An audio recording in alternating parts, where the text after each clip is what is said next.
Welcome everyone to day 54 of my journey to 2000 ELO. I'm going to show you guys how fast people are playing this 10-minute rapid game and how fast I actually have to play it to keep up on time. It's truly just like a blitz game. And so that's how I'm going to play this. I'm not going to play this like a 15-minute rapid game. I'm going to play this like a blitz game. So we'll see what happens here.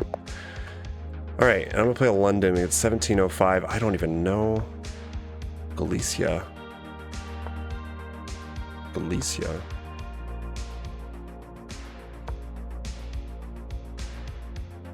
So, mostly my goal here is to stay up on time. I can trade that bishop off right away, which I'm going to do actually. It's not the best move, but it's not a bad move.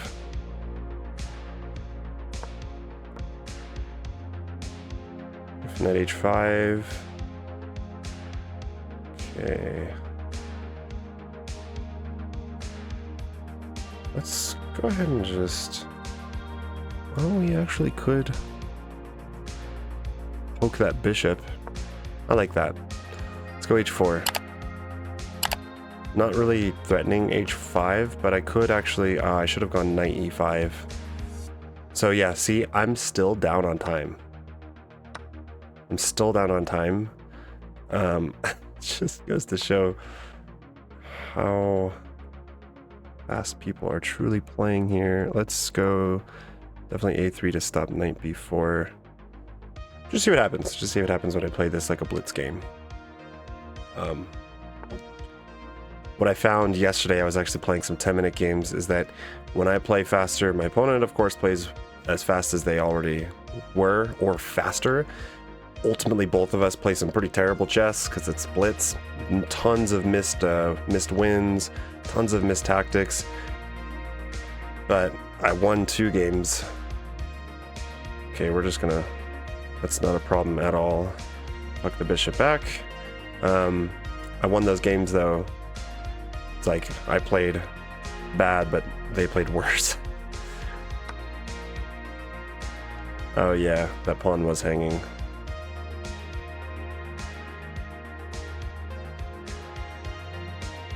Kind of. I mean, we can take this at the end of this line, but I'm just wondering if there shouldn't be any problem. This knight isn't hopping anywhere. This isn't much of an issue, but I do need to finish my development. Let's go all the way back with the bishop. And then probably gonna want to go c3 here soon just to stop that rook, and then knight d2, knight f3 looks reasonable as well. b4, just expand on the queen side. We'll see what they're doing with their king, because if they are not going to castle, I am going to open the center. And but let's not keep that knight there for too long. Knight d2 stops knight e4.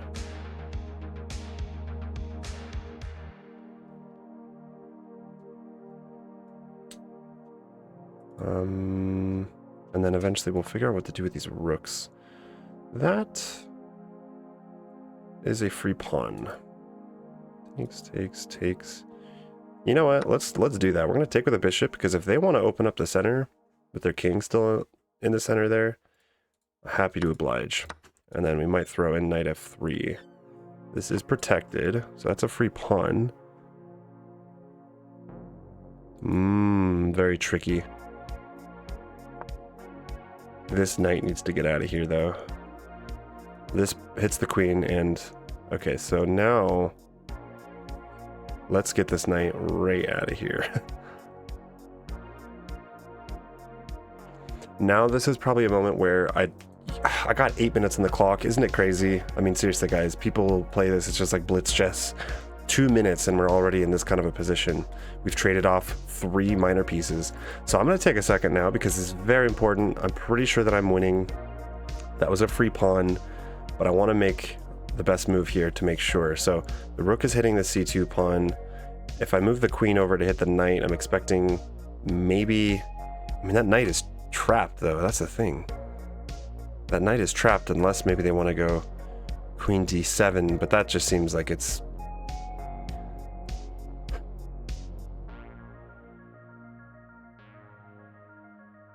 Here.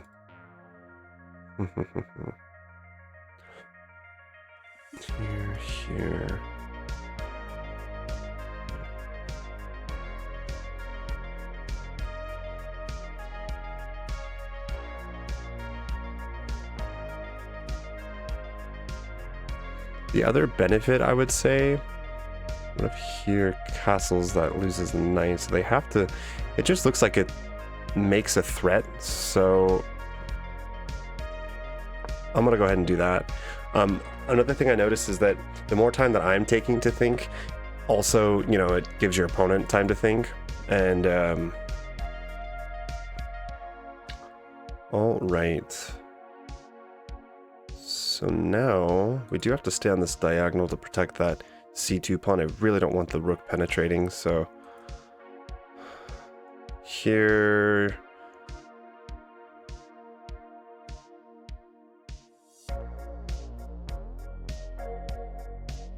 This king is vulnerable, man. This king is...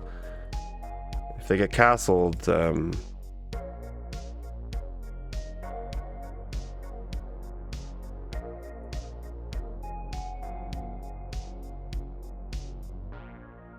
don't see anything else. So let's drop the queen back to d2.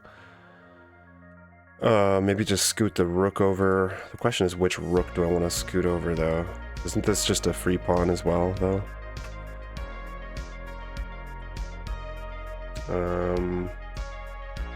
I think it's after takes, this pawn drops. So let's just make that threat, right?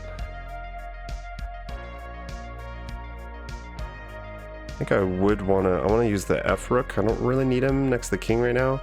And, you know, the A rook might eventually come in handy for all these queenside pawns. All right, so now we are threatening to take this pawn. We'd be up 2 pawns, and we're not worried about any of our pawns being taken. It's kind of a weird move, because like I would have preferred maybe b4, but I just want to shut down the c file. You can't push, right? Because obviously if you push, probably even take with the e pawn, or we take with the knight or the queen. Trades are good for us at this point. And I mean, yeah, he's just, let's just trade everything off. So that's 2 pawns up now, and we own the d file. If he takes with the rook, well, he can't take with a rook. In fact,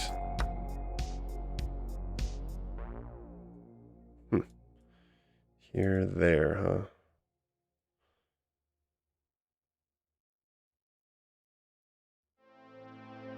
Well, we gotta grab that, I think.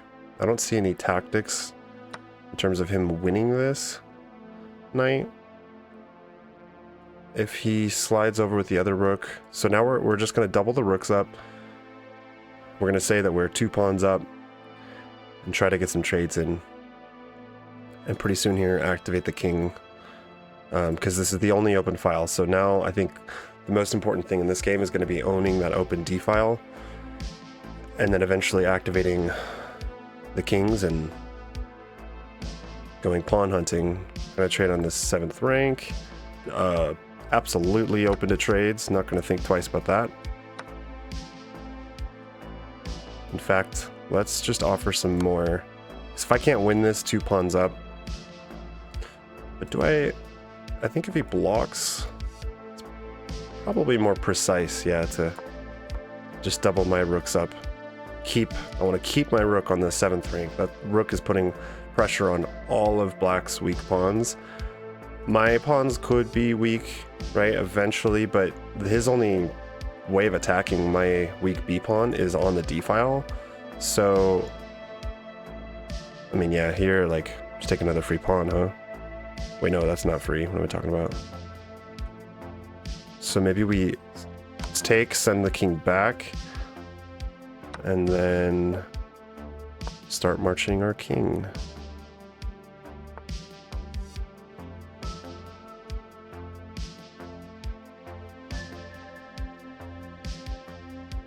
He's looking to go here.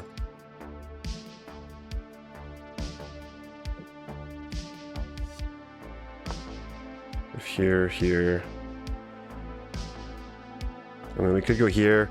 We could go b4, but that just creates too many weaknesses, I think. Or we just drop the rook back to d2. Forcing a trade would be really nice, but yeah. Now it's going to come down to some endgame technique. This looks pretty... a4 looks appealing just to stop. Freeze that pawn. Let's go ahead and do that.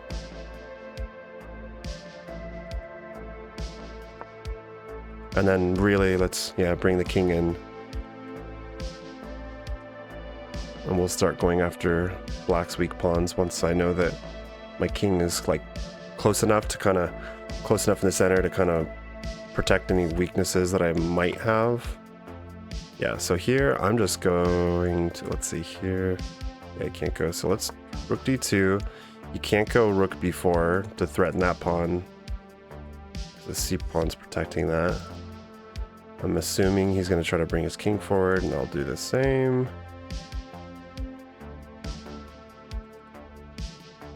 So my opponent is going to make this as tricky as possible to win. I really have to calculate and make sure that I'm playing precisely here, because I found that once you drop one pawn, you make one mistake, more mistakes are likely to follow. And, you know, so let's just get out of that check. I'm sure they're, I don't know what they're thinking, but I'll just like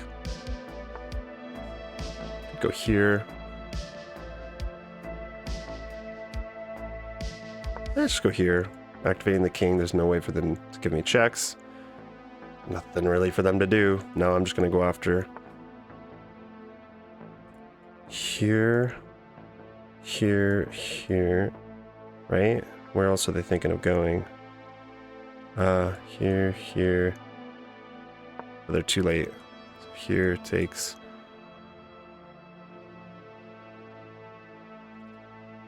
Because, like, I'm already up 2 pawns, I think the key here is...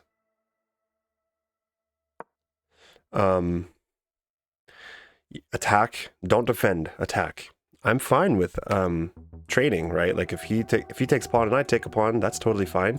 You just can't get stuck into defending, because he's going to keep launching these threats, right? So now, watch this. I take, it's a free pawn for me. I'm defending it.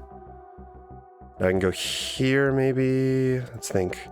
But like, no matter what, I can, here, takes, you see, like,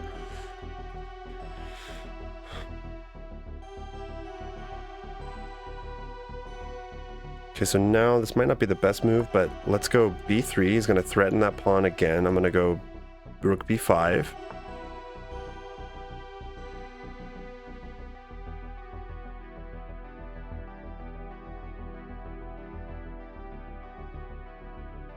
Let's bring the king in. Hold on, we can't do that just yet. So let's give here, there.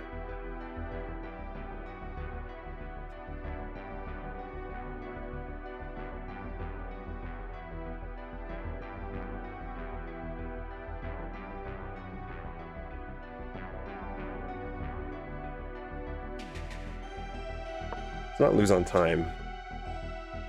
I'm just gonna defend the only weakness and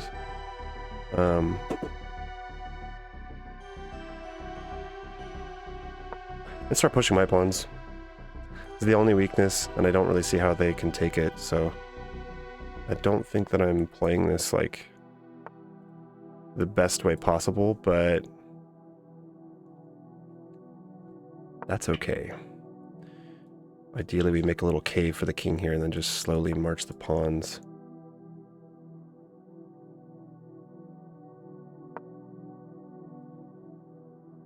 I need this square for the king. You see? The opponent's king is stuck defending the b7 pawn, which is kind of nice, and this rook is just never going to leave. So yeah, now I just start marching my pawns. Check here.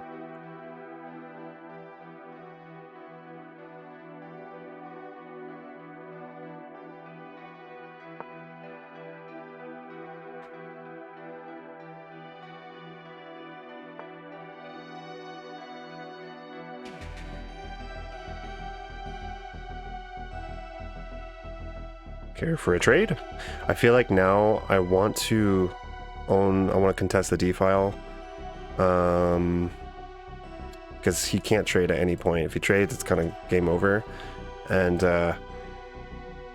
that allows me to just march my pawns in front of my king, right? Because see, he'll go here, but then I can just drop the king back, and I'm gonna march those pawns forward, and he has no way of giving my king any checks because I own the only open file.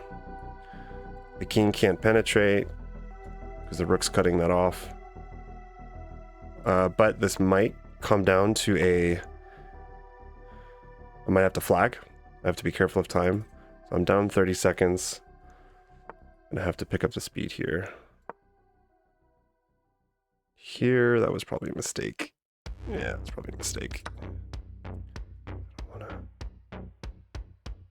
That's okay. I just gotta be careful of him. At this point though, look, I got 2 passers. I just gotta launch those pawns down the board.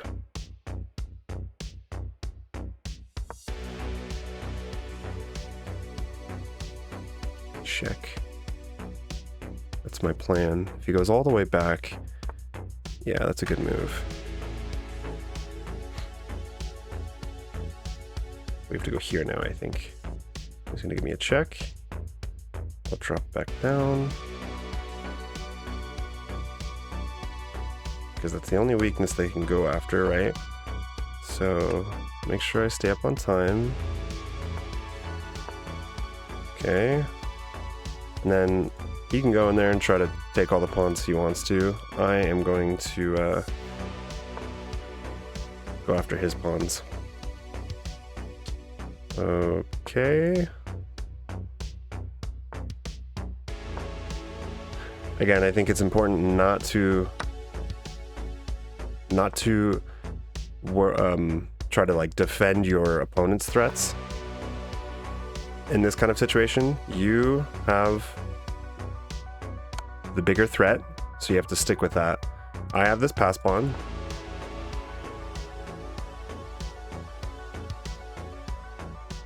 And so I'm gonna just push it. Just keep moving up, check, move the king up, check. Let's move the king up. I don't see any tactics here, I gotta be careful. Sometimes you can have like a move that deflects the king away from the rook, and then you lose your rook. But there shouldn't be any way to do that right now. Move the king up again. The pawn up again, sorry. Check, king up. I guess that's a technique I don't even know like for sure, but seems to be working so far, so.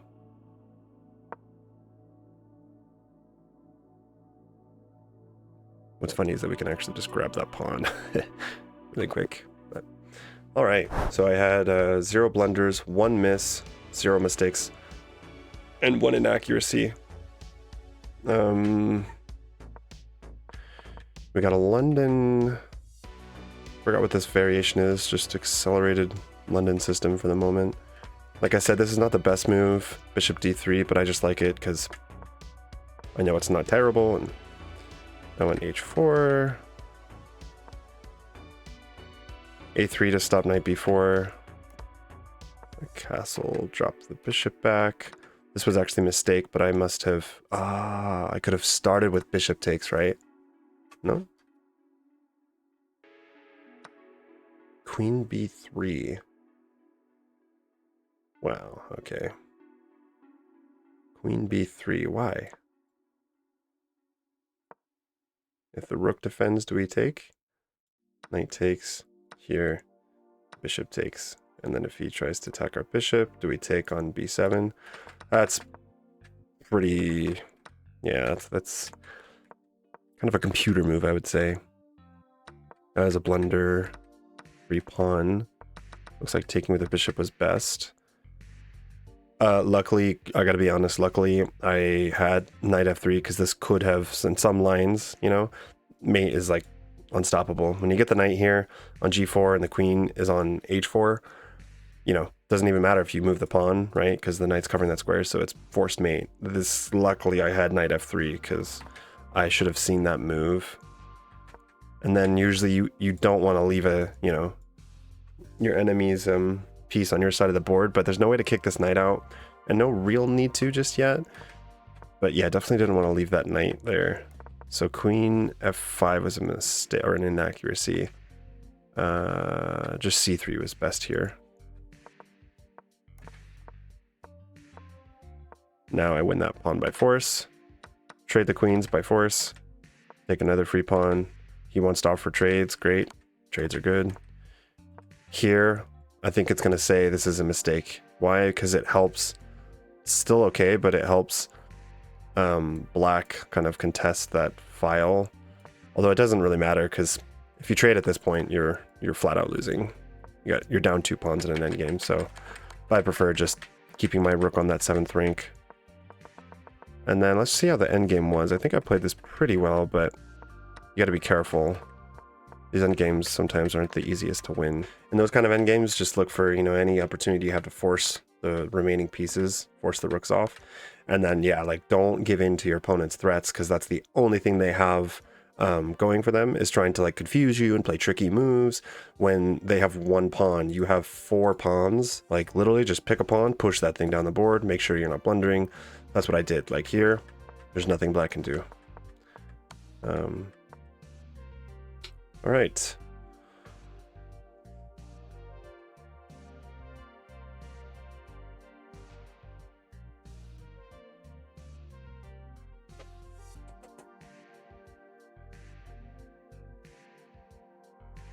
What?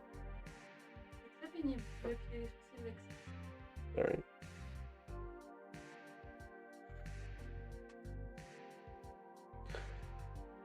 If you guys made it this far, if you guys made it, stop looking at me. I can't film with all this pressure. If you guys made it this far, stay tuned. I'm going to be doing a video with Pillaging Pony Chess, who's a stronger player. He's about a 2000, between 2000 and 2100 player. We're going to be doing a video showing the difference between how a 1700, you know, thinks, solves puzzles, and then how a 2000 rated player does that. So it should be pretty fun, and we'll be looking to put that out like the next 2 weeks. So stay tuned for that, and I'll see you guys next video.